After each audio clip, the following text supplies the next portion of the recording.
Ngalawa, so now did comma dying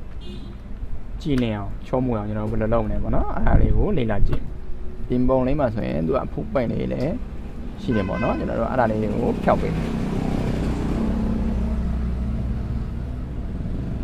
I don't.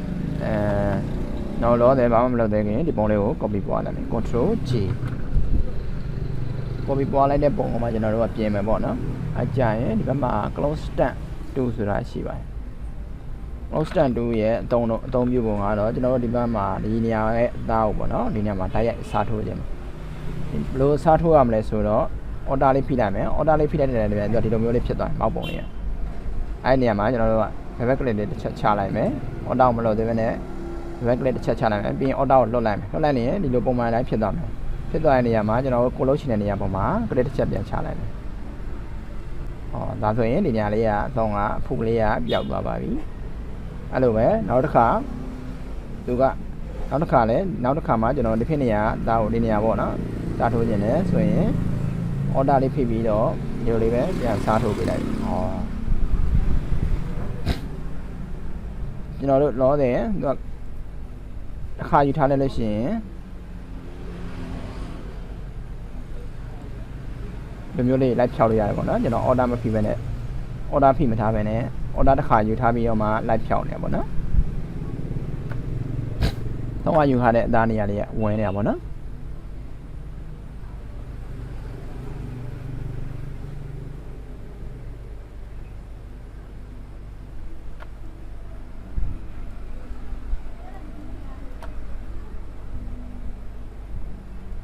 That's when that's in the video. I giant order the card and PB dog, Catabido, you are no.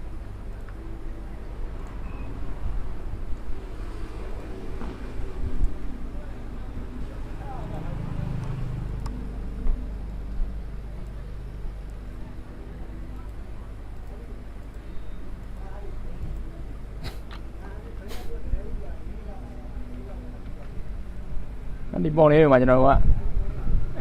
ကိုလောက်လိုက်တဲ့ပုံနေထားကိုမကြိုက်ဘူးဆိုရင်ပြန်ဆုတ်ချင် control order set ပေါ့နော်ကိုလို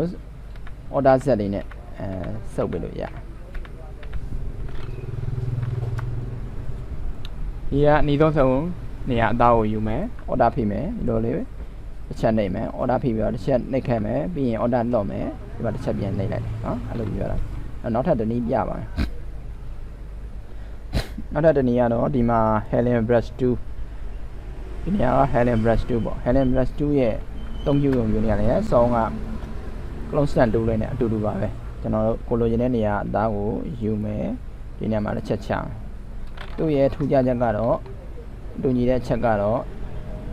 ကျွန်တော်ကဒီနေရာကရှိတဲ့အသားအရောင်နဲ့ဒီနေရာကရှိတဲ့အသားအရောင်တွေကိုရောမွေသွားခြင်းဖြစ်ပါတယ်ဒီနေရာအရောင်နဲ့ဒီနေရာကို copy ယူလိုက်တဲ့နေရာအသားနဲ့အခုရှိနေတဲ့နေရာအသားတွေကိုသူကရောမွေပေးတဲ့သဘောပါ close stand 2ကတော့တိုက်ရိုက်စာထုတ်ခြင်းပါနော်မတူပါဘူးသူတို့နှစ်ခုကပြီးတော့ကျွန်တော်တို့နောက်တစ်မျိုးရှိပါသေးတယ်နောက်တစ်မျိုးကတော့ဒီမှာ spot head and brush 2 spot head and brush 2ကတော့စောင်းအတိုင်း copy ယူရမလို့ဘူးနော်ဒီ brush ရဲ့ကြီးသေးကိုတော့ကျွန်တော်တို့လေးတောင်ပုံဝင်းသားဝင်းပိတ်လေးနဲ့အကြီးလေးလုပ်ပေးလို့ရတယ်ဝင်းသားဆိုရင်သေးတာဝင်းပိတ်ဆိုကြီးတာပေါ့နော်ပီရက်ပေးမှရှိပါတယ်သူ့ရဲ့သုံးလုံးကတော့ကျွန်တော်တို့ဒီနေရာဒါလေးကိုမလို့ချင်းဖြောက်ချင်တယ်ဆိုရင်ဒီလိုလေးပဲဆွဲပို့ပေးလိုက်။အော်ဒါဆိုရင်ပျောက်သွားတာကိုတွေ့ရမှာဖြစ်ပါတယ်။နော်ဒါလေးလိုမျိုးလေးပဲဆွဲချပေးလိုက်။ပျောက်သွားတယ်။ဒါ small hand brush 2ရဲ့အသုံးလုံးပါ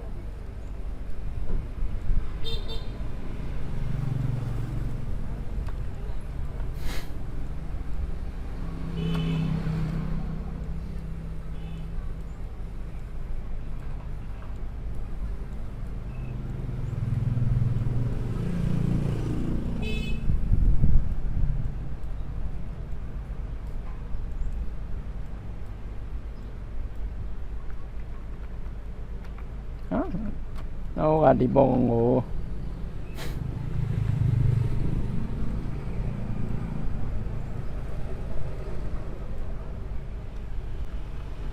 ပြီးတော့ကျွန်တော်တို့နောက်တစ်မျိုးပေါ့နော်ပြမယ်နောက်တစ်မျိုးကဒီပုံလေးကိုလောတယ်ကျွန်တော်တို့အရင်တော့ right click ထောက်ပြီးတော့ smart object ဖြစ်ပြောင်းပေးထားလိုက် convert to smart object နော်ဒါဆိုရင်သူက smart object ဖြစ်ပုံလေးရဖြစ်သွားပြီပြီးရင်ကျွန်တော်တို့က filter နဲ့တစ်ချက်ဝင်မှာပေါ့ filter ထဲမှာ camera raw filter ဆိုတာရှိပါတယ်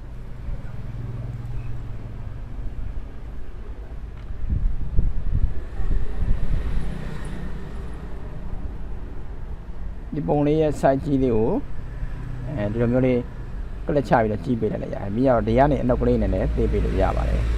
ဒါမှမဟုတ် keyboard control အပေါင်း control အနှုတ်တွေနဲ့လည်းကြီးသေးလုပ်လို့ရတယ်ပြီးရင် space bar ကိုနှိပ်ပြီးတော့လည်းလက်ပုံလေးပေါ်လာရင်ကိုမြင်ခွင့်ဆင်ပြေတယ်လို့ချိန်ပေးလို့ရပါတယ်ဒီလိုနေထားမှာကျွန်တော်တို့ချိန်မယ်ပေါ့နော်သူ့ရဲ့သားရင်အဲ့မှာကျွန်တော်တို့ဒီထဲရဲ့ဘယ်ဟာသုံးမလဲတက်ချောက်ကိုသုံးပြီးရပါမယ်ဒီပုံလေးကို select မှတ်ထားမယ်တက်ချောက်ကိုသုံးမယ်လက်ကိုရွှေ့ကြည့်လိုက်တဖြည်းဖြည်းနဲ့သားရည်တွေကပုံပုံပြီးချောမွေးလာတာကိုတွေ့ရမှာဖြစ်ပါတယ်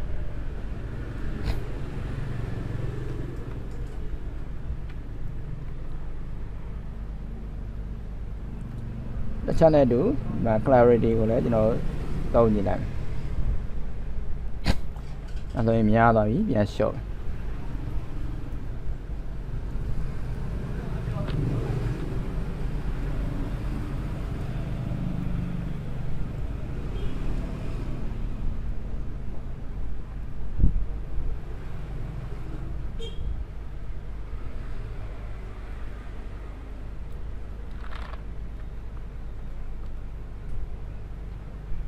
အဲ့ဆိုရင်တော့ချောမွေးတဲ့သားရည်တွေကိုရနေပြီ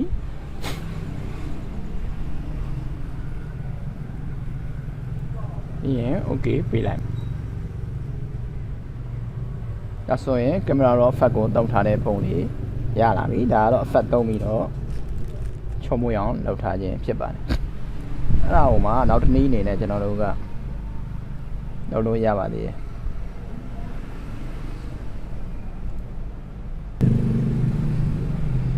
ဒီပေါ်ဒီနေရာမှာနော်ဒါ smart filter လေးပေါ့ဒီ smart filter လေးပေါ်မှာတစ်ချက်နှိပ်လိုက်မယ်နှိပ်ရဒီမှာ၄တောင်ပုံလေး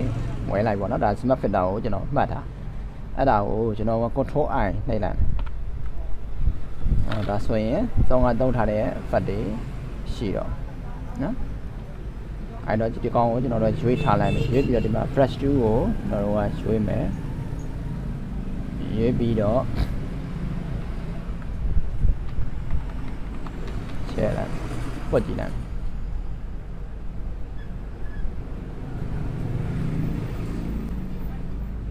ငါဖြူအောင်ရွေးထားပါမယ်နော်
opacity ကိုကျွန်တော်တရားထားပေးထားလိုက်တယ်နော်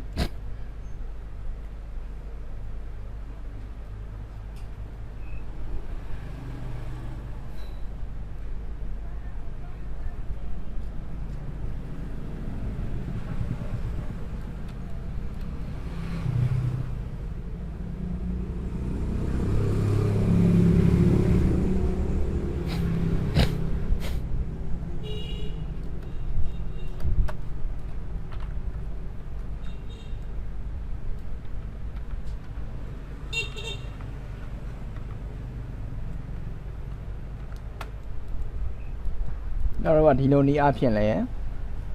သားရည်ကိုချောမွေ့အောင်လုပ်ပေးလို့ရပါတယ်နောက်တော့ဒါကို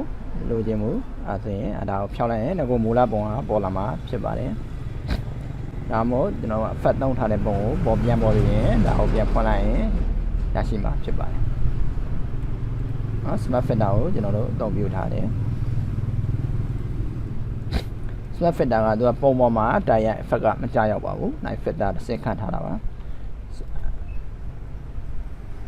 ဒါဘာဖြစ်လို့လဲဆိုတော့ဒီဘက်မှာကျွန်တော်တို့ smart object ဖြစ်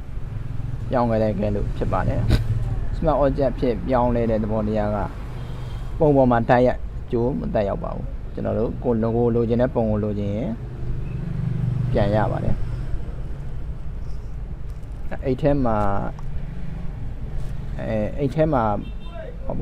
ပုံထည့်ထားတဲ့သဘောပေါ့အဲ့ပုံကိုကျိုးတက်ရောက်တဲ့သဘောပါထဲကပုံကတော့ဒီတိုင်းပါပဲမလိုချင်တော့ရင်အားကိုပြန်ပြီးမျက်စိနှွေးလိုက်ပိတ်ပြလိုက်ရင်ရပါတယ်